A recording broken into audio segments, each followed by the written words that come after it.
Why, hey there, welcome back for another Grimm's Complete Fairy Tales. That's right. Before we dive in, you know what we like to do if you've been here before, anyhow. We set the mood straight. You know what I'm saying? We get the lights off, we get the fire crackling, and we get a little bit of harp playing. Tonight, the old Suzuki D harp. Let's see if we can bend out of it, shall we? If anything.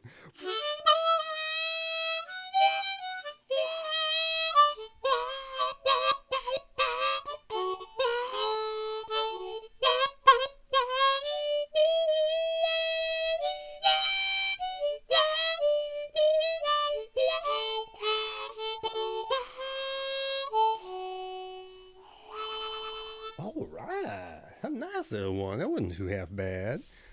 No, it wasn't. It certainly wasn't no professional harp playing, but here nor there. What are we reading tonight? Well, we got us a tale by the name of A Mother Hulda. A widow had two daughters. One was pretty and industrious, and the other was ugly and lazy. And as the ugly one was her own daughter, she loved her very much the best, and the pretty one was made to do all the work, and be the drudge of the house. And every day the poor girl had to sit by a well on the high road and spin until her fingers bled. Now it happened once that as the spindle was bloody, she dipped it in the well to wash it, but it slipped out of her hand and fell in.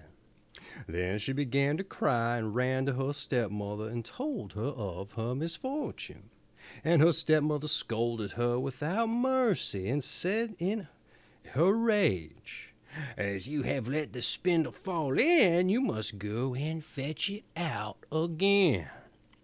And then the girl went back again to the well, and not knowing what to do, and in the despair of her heart she jumped down into the well the same way the spindle had gone.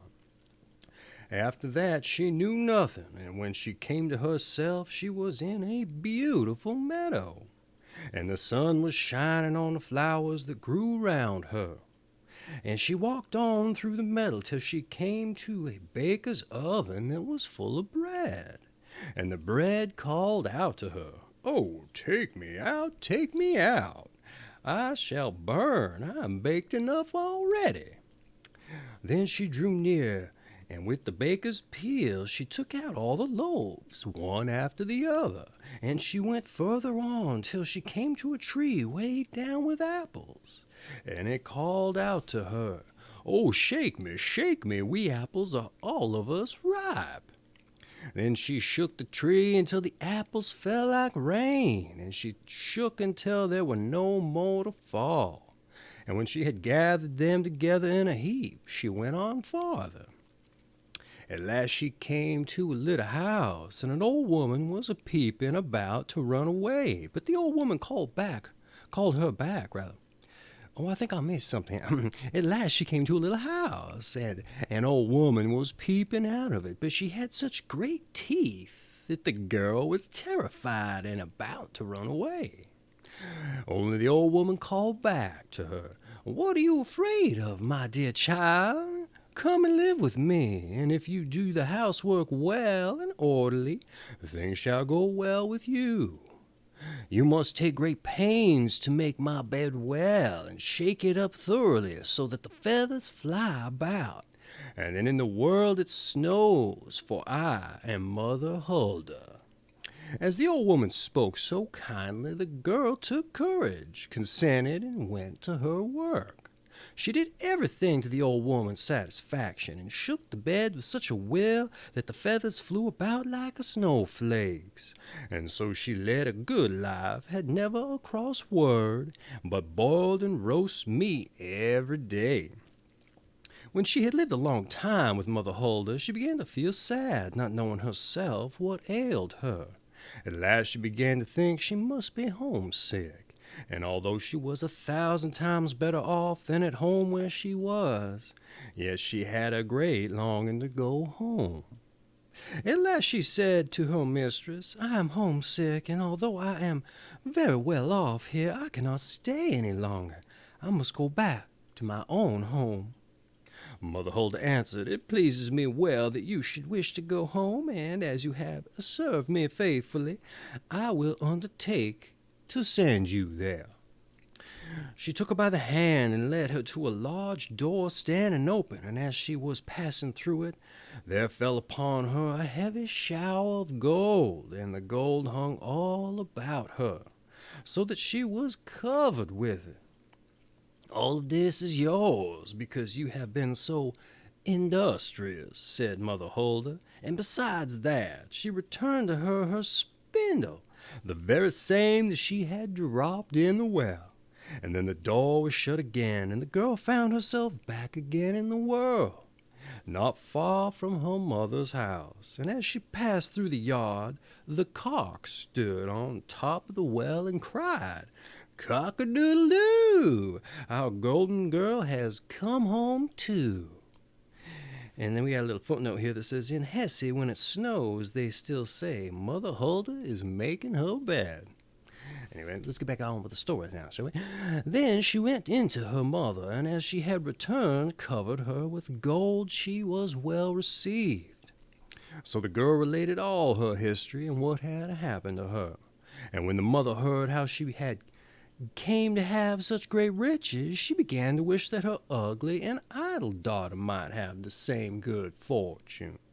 So she sent her to sit by the well and spin, and in order to make her spindle bloody, she put her hand into the thorn hedge.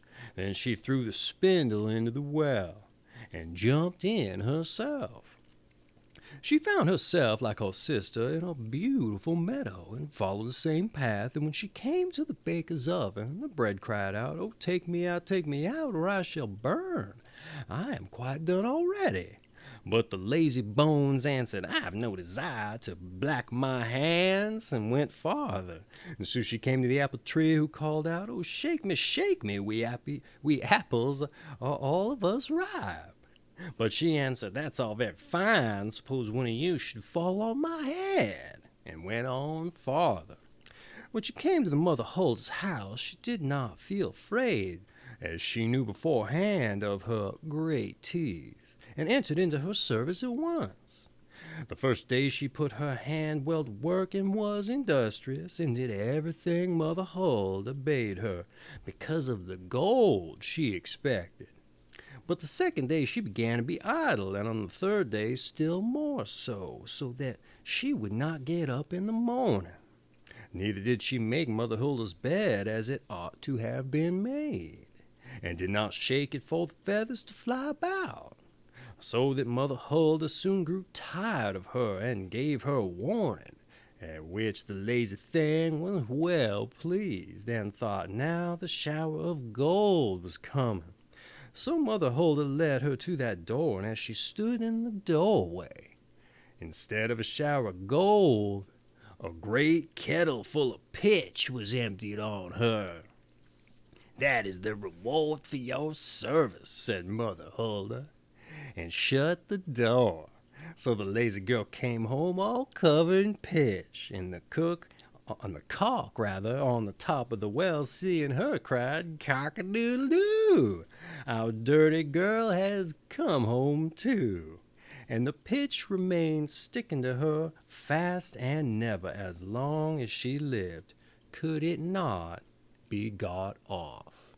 And that has been Mother Hulda from Grimm's Complete Fairy Tales. All right, let's take us out, shall we?